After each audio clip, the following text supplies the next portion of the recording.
Welcome to Binyan! Dito na kami sa may Binyan.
Captain Juan Salcedo explored Laguna de Bay and founded Binyan at the end of June in 1571.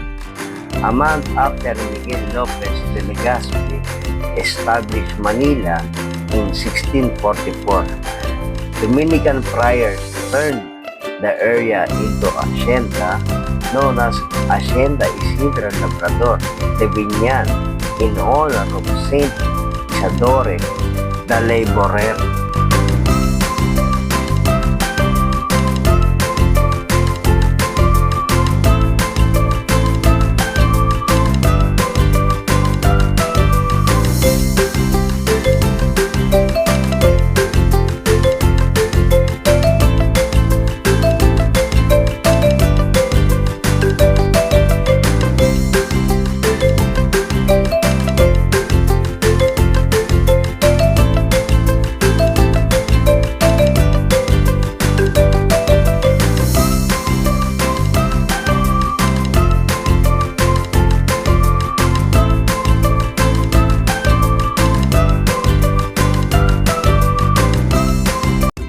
The old Binyan Municipal Court was constructed in the 17th century by the Dominican friars. It was originally houses the Hacienda de Binyan and later the main building of Binyan Elementary School during American Regiment. In 1942, Mayor Rogelio L. Dimaco transferred the seat of municipal government. In 1954, it was officially acquired by the municipal government under Mayor Jesus M. Garcia, mayorship to be the town's municipal court. In 1914, under the term Mayor Marilyn B. Alonso Mejia, it was restored to be the city's library and museum after completion of the new Binyan City Hall in Barangay Zapote. In 2016, the incumbent Mayor Wilfredo R. de Magilla Jr. ordered the rebranding of the structure to become the city's cultural center. The Church of Binyan. The San Isidro Labrador Church is the main seat of town Catholicism. A Spanish colonial era structure, this was built in 1829 by Fran Juan Rico, but was damaged during earthquakes of 1862 and 1880. It was repaired and rebuilt but maintained its old appearance.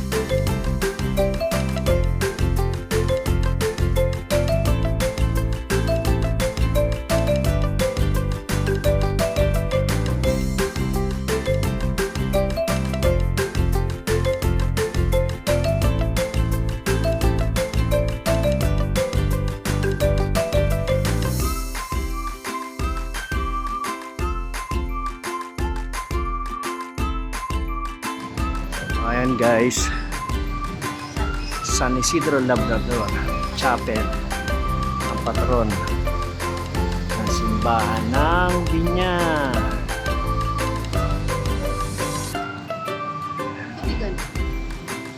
Oh, nakalimutan niya yung tubig niya.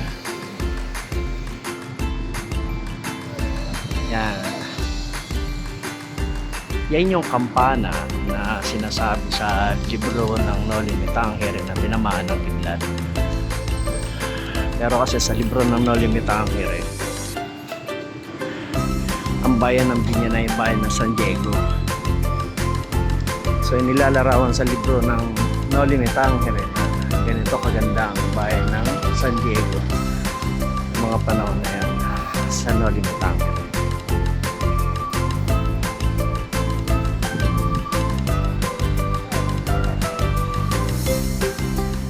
Yan si Maria Clara.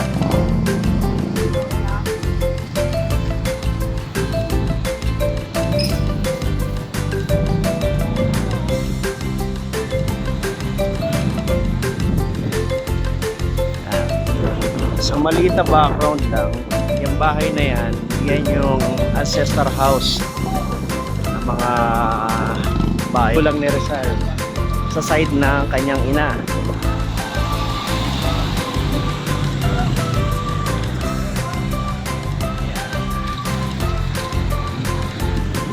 Kung mapapansin nyo naman, ito yung estatwa. Ito yung estatwa na pinaglabanan noon na ang nanalo ng first prize yung estatwa sa Luneta. Ito yung nag second place na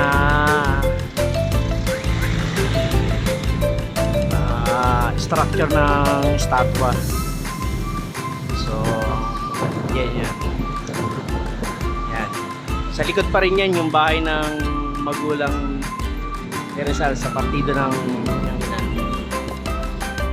The monument was finished on May 14, 1918 during the incumbency of Mayor Agustin Gana, who later became the governor of Laguna. The monument got struck by lightning and was damaged on September 22, 2015. But it was been restored and stand in front of Biñan City Hall in Zapote. Yan. Yan yung plaza.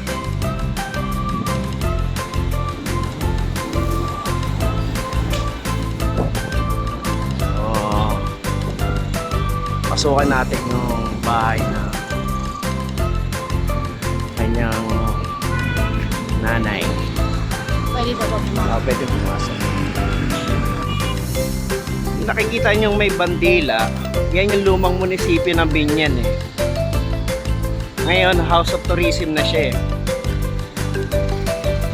Dahil yung bagong munisipyo ng Biñan, nilipat.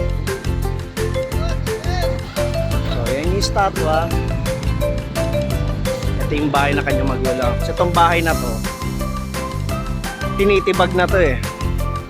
So, tinitibag na yan. So, ngayon, pwedeng pumasok dyan. So, pasok tayo. Tignan natin. May estatwa.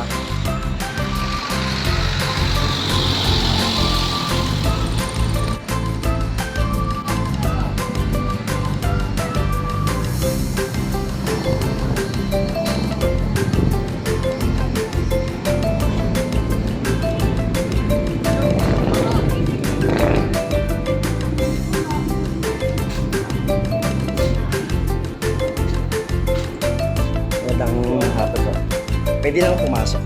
Yes, pwede na. May bayad po ba? Tama na. Register.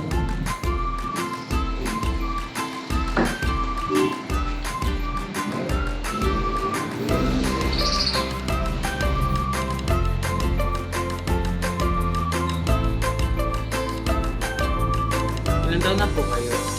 How 42? Si ma'am po. First time po? Bawat magkamali. Signature name, address, signature po.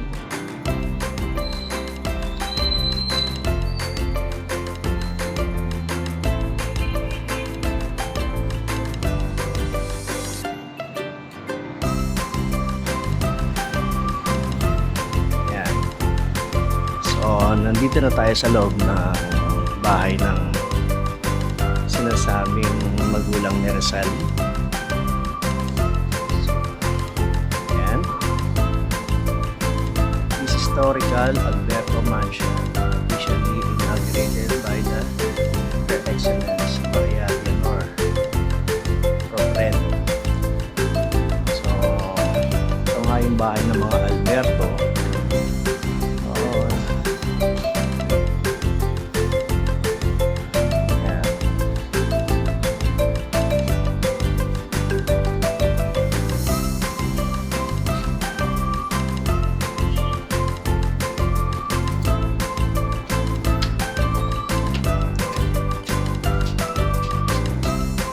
So yung estatwa na yan daw ay si Teodora Alonso. Pinanganak noong 1827, namatay ng 1911. Anak nila Lorenzo Alberto at Brigada de Quintos na napangasawa ni Francisco Ingracio Mercado, ina ni Dr. Jose P. Rizal. Tinaguri ang Rizal na una niyang guro na siyang nagturo sa kaniyang pagbasa, magsulat. Siya ang nagbukas ng kamalayan ni Rizal sa kahalagahan ng edukasyon at inspirasyon ni Rizal sa pagkuha ng kursong medisina. Ayan. Pamahalaang lungsod ng Binyan, Binyan City Culture, History, Arts and Tourism Office. Ayan. So, ganyan kalawak. So, kung mapapansin nyo, itong hagdan na to, itong buong looban na to ay naging parte ng pagkabata ni Rizal.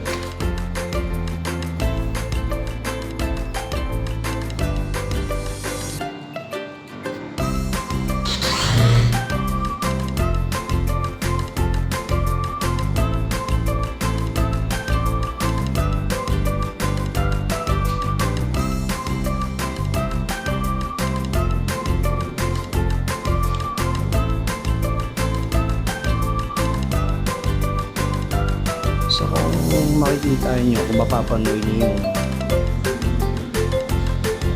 yung mga sahig na yan, wala na yan, tanggal na yan. Ang natira na lang dyan yung mga biga. So sabi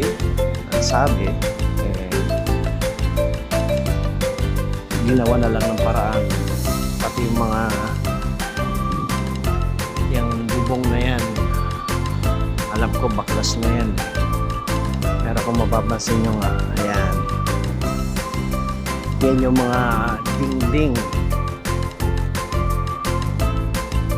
mga sahig na titing saksi sa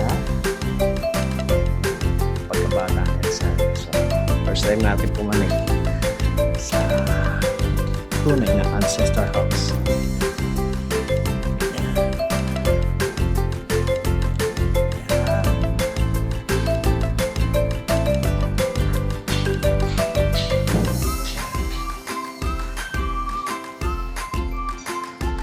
So sabi,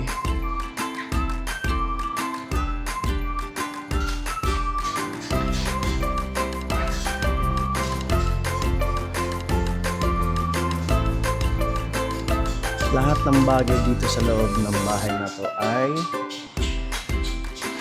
pawang binigay na lang, binahagi ng mga iba't ibang tao ng bayan sa Binyan. So ito, naalala ko, meron kami nito ng bata kami. Ang bata pa ako yan. Ang lumang makina. Ayan. So ang nandito ngayon yung mga lumang collection na gamit.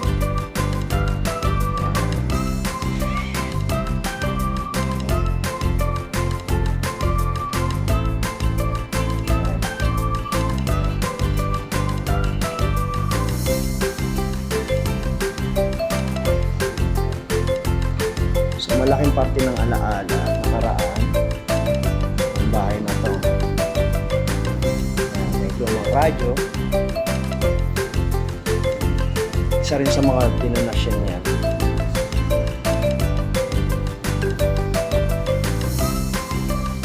So makikita niyo lahat ng mga gamit dito. Mga luma, mga antique, pero hindi original na gamit dito sa bahay.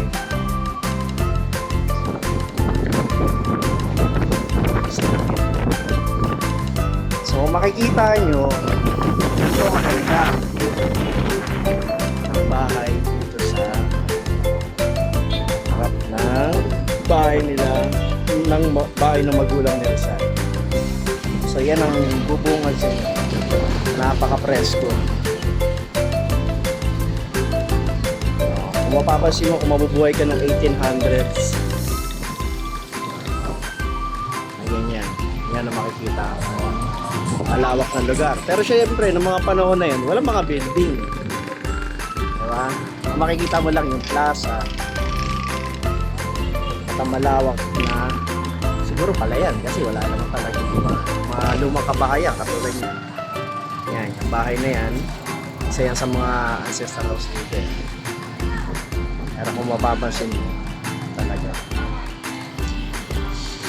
Dito sa mismong bintana na to, malamang dumungaw din si Rizal. Ayan. So, napakaganda niya. Ayan yung statwa ni Rizal. Napakaganda.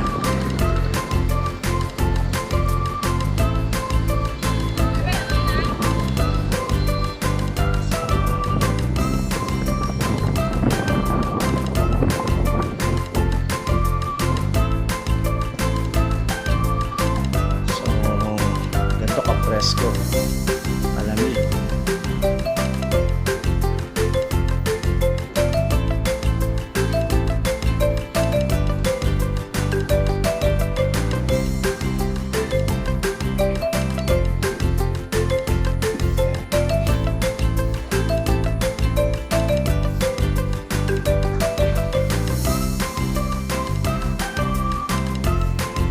Meron silang malaking lamesa.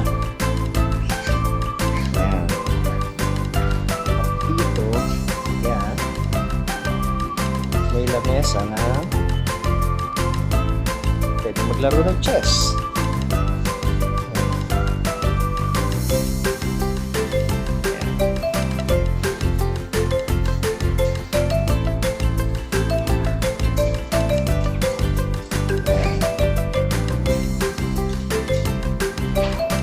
So, ayon sa akin na pag-aralan nung ako high school, ang bawat dulo daw ng lamesa na to ay tinatawag na kabisera.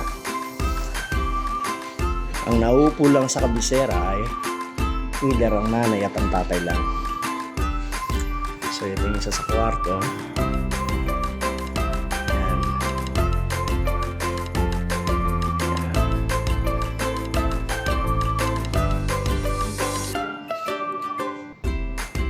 Kapis.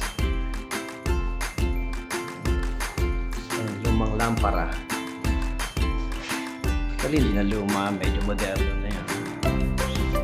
Kasi bombilya na ang gamit nila. Pero yun nga, lahat nga ng gamit dito ay pawang ibinahagi na lang kasi wala na ngayon mga imaga. So, ito yung mga isa sa binahagi ng munisipalidad ng lumang bathtub. So ito yung mga pader at bignding na nagsasabi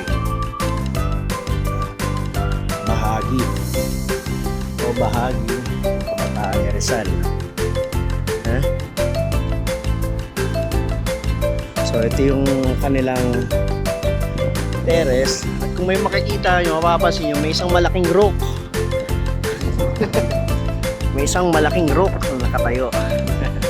Hindi, joke yun para kay Nigel. Nigel, oh. May malaking rook.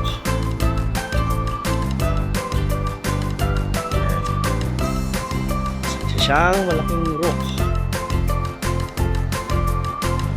Oh, silipin natin. So wala naman siyang laman.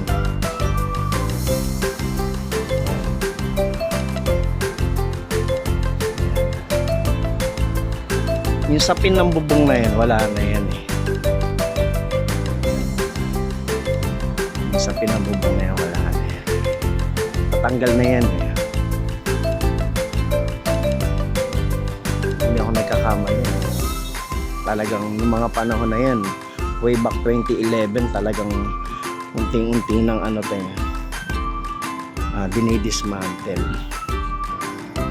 So pasukin natin yung isang kwarto na hindi pa natin napapasok.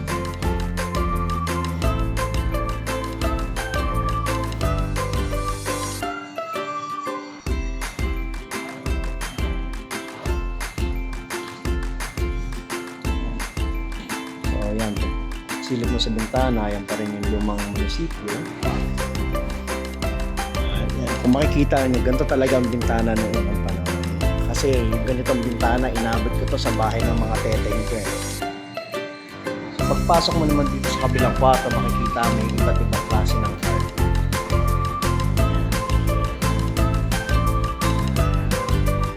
Naalala ko talaga yung mga art na ginawa ko. So, nagawa kong cabinet.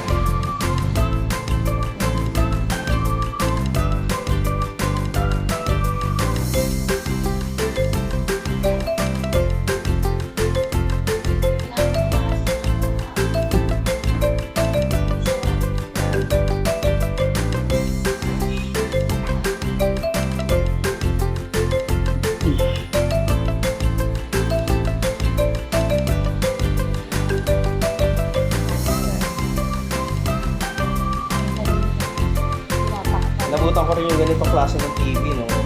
TV ng lola ko eh.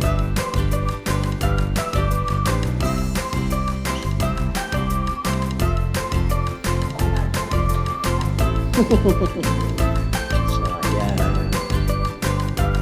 Ito yung kwarto. Ito yung orasan sa may ano, beauty and the beast.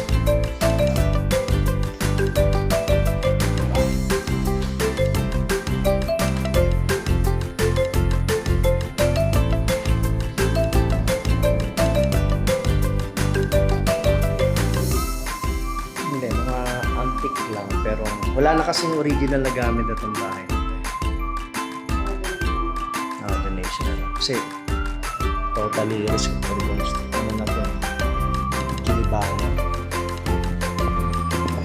So mapapansin nyo dito. Mahangin ulit.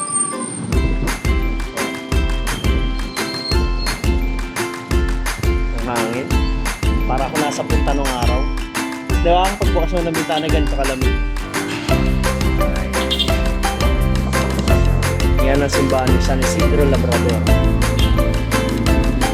At ang nasagaan ng plaza ng Binyan.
So dito lahat libre pumasok.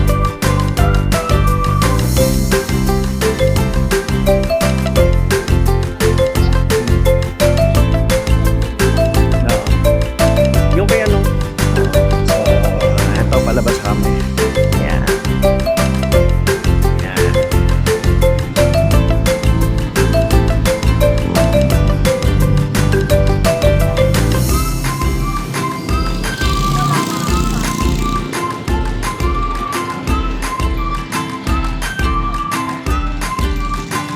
Si Mrs. Blue. Mrs. Blue.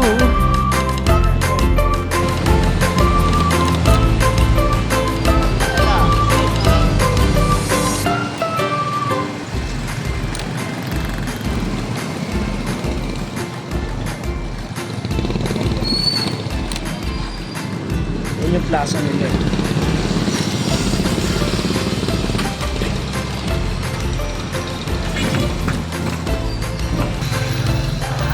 So, Casa Biñanense, Jacobo Gonzalez Museum, Viña Congressional District Office.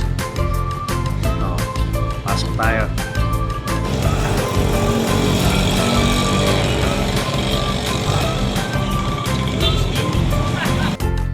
The School of Dr. Jose P. Rizal Site and Museum in Biñan, Laguna may be one of the smallest museums you'd ever see, but its emotional appeal is huge.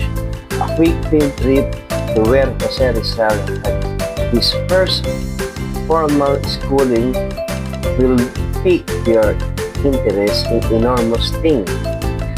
His childhood years outside Calamba as to snap a bully bigger than you, while you describe 19th century Biñan as a rich, ugly, and dismal, and how to keep your house's foundation resilient even after a century. It's well known that the 9-year-old Jose Rizal went to Biñan, Laguna to study under the tutelage of Justiniano Aquino Cruz from their hometown in Calamba. Jose's brother Pasiano accompanied him to Biñan, where he stayed at the house of their parental aunt Tomasa Alejandro Mercado. The house is believed to be located somewhere in Gonzales Street, around 30 meters away from the house of Aquino Cruz on Capinpin Street, and a few blocks away from Teodora Alonso ancestral home.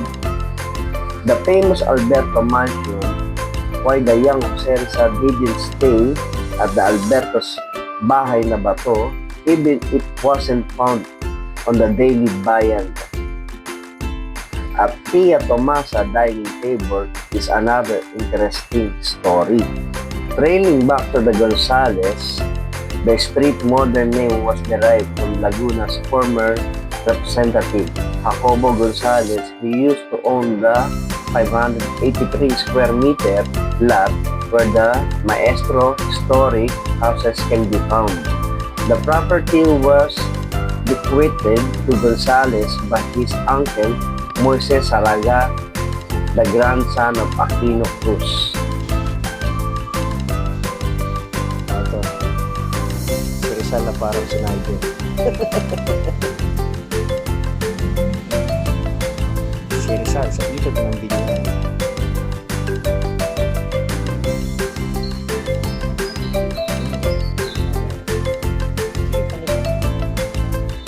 Kasi cellphone. Yan, si Rizal at ang kanyang guro. Na pumasok ako sa kanyang klase sa unang pagkakataon sa isang maliit na bahay kubo na 30 metro lang ang layo mula sa bahay ng aking tiyahin, ay sinambit niya agad ang mga tanong ito. Marunong ka bang mag-Espanyol? Kaunti lang po, senyor, sagot ko. Marunong ka bang mag-Latin? Kaunti lang, senyor, ngunit ang sinagot. So yung sinasabi niya na bahay ng kanyang tiyahin, yun yung unang natin pinuntahan doon sa may plaza.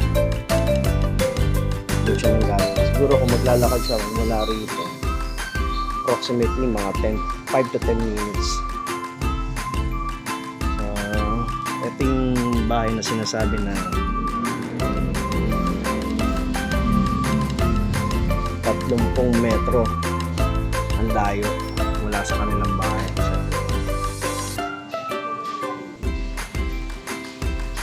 Alin? Oh, ayun ang balimbing. Kaya nga. Diba maasin din yun? Maasim pag ano, matamis kapag ano. So, ito yung puno ng balimbing. So, dahil naka-curious yung misis ko, pengin kami puno ng bunga ha.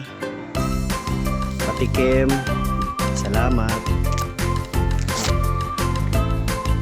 Lasa. Mamaya malalaman mo sa bahay. Pasalot mo siya. Tigasan mo.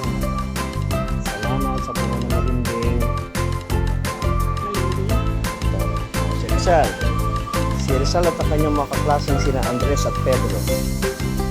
Pagkatapos ng klase, isang batang nagngangalang Andres ang nais muling makipagbuno sa akin. Agad niya ako sinaktan gamit ang kanyang mga kamay. Natalo ako at muntik nang mabasagan ng ulo.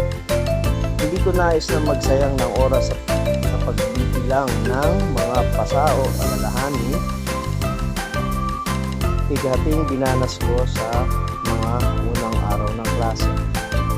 So, yan daw yung kanyang mga kaklase, si Andres at si Pedro. At ito naman yung batang Rizal. Anong panahon nila na yun, gusto na yung bully. Tinatawag. So, pagpupugay sa lahat ng mga mamayan ng Binyan sa pagdiriwang ng ika-150 anibersaryo ng unang formal na edukasyon ni Dr. Jose Rizal sa Binyan. Pinagdiriwang ngayon ika-17 ng Disyembre ng taong 2021 ng taas nongo at may lubos na kagalakan. Pagkakumpay na pagdiriwang sa dulo ng St. Michael College sa Laguna, Rotaract Club at Babaylan, Binyan at Binyan Youth Performance Council. So, ayan. Si Rizal at ang kapatid ng kanyang ama na si Tomas.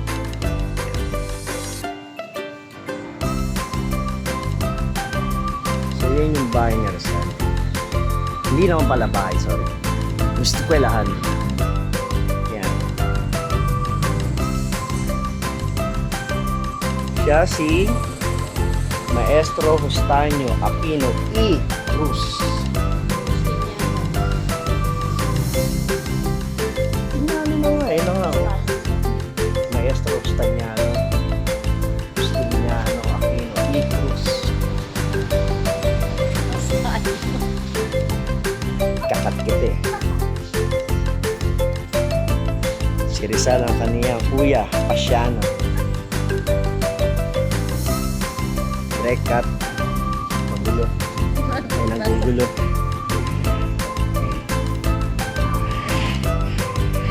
Si Baby Blue. Baby Blue. So, yun siya.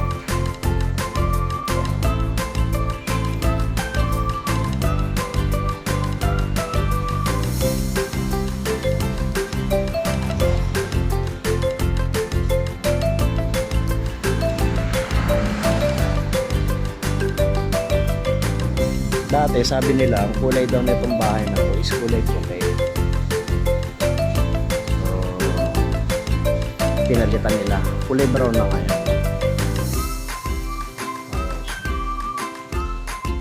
Kung malamig dito, maraming puno.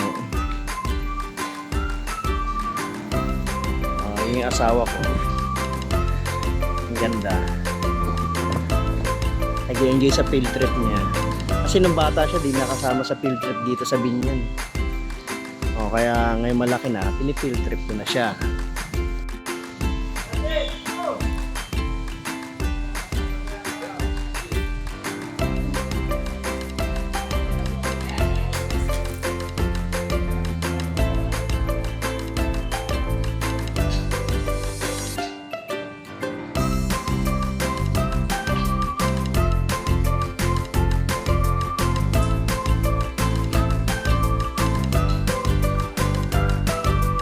Yung mga halaman na gumagapang kala mo sa pelikula ngayon Jumanji saka yung Sergeant din na misena pero hindi totoo.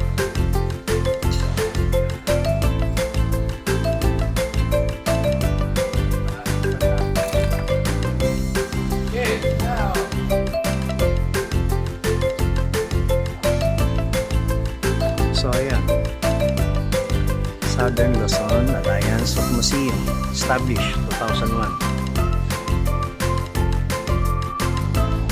So So kung mapapansin nyo, yan yung maliit na background. Maliit na konting istorya sa kwento ng buhay ni Rizal. Kung bata siya, kung siya nag-aral, so yun ang naging guro niya.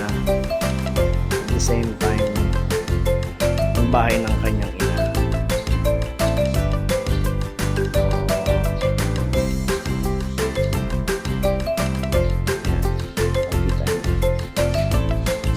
Please like, share, and subscribe. Tapos comment kayo sa my comment box. Then, click the notification bell para sa mga susunod na nating video. At sana magustuhan niyo yung mga konting dokumentaryo na